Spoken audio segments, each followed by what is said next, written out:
Aloha, this is Keli'i Akina with the Grassroot Institute.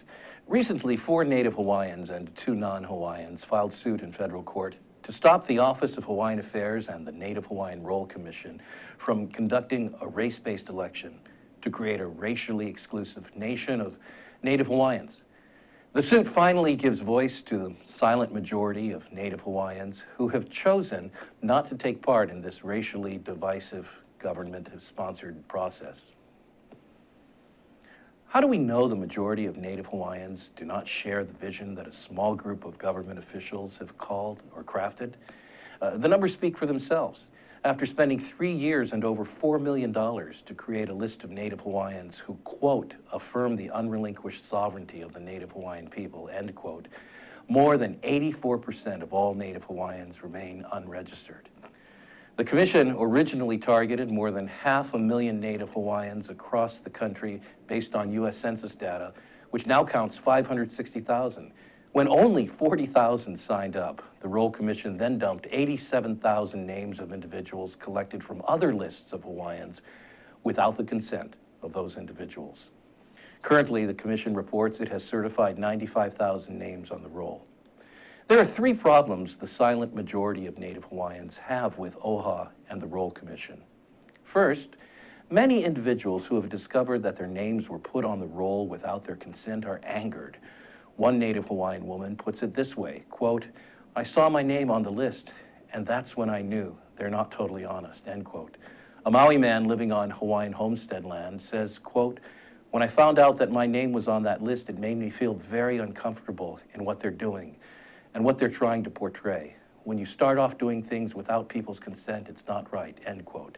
Another woman has reported, quote, "I feel betrayed." The second problem that many Native Hawaiians, including myself, have with the process is being excluded for not affirming the Declaration of Unrelinquished Sovereignty. Like my father and uncle, who are buried respectively at Kaneohe and Punchbowl Military Veterans Cemeteries, we are Hawaiians who cherish and are proud of our American citizenship. The third problem for many Native Hawaiians is the total exclusion of non-Hawaiians from decisions that will affect everyone in the state. This is not only unconstitutional behavior by our state agencies, OHA and the Native Hawaiian Roll, it is blatantly non-Hawaiian. Hawaiian citizenship, even before we were part of the United States, was never based upon race. The silent majority of Native Hawaiians practice inclusiveness as part of the Aloha spirit. We seek to live by the words of the 1840 Constitution of the Hawaiian Kingdom that welcomes all, stating, "God hath made of one blood, koko, all nations of men to dwell on the earth in unity and blessedness."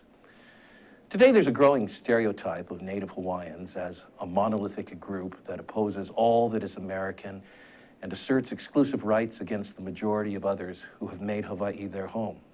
This stereotype is clearly not the true picture.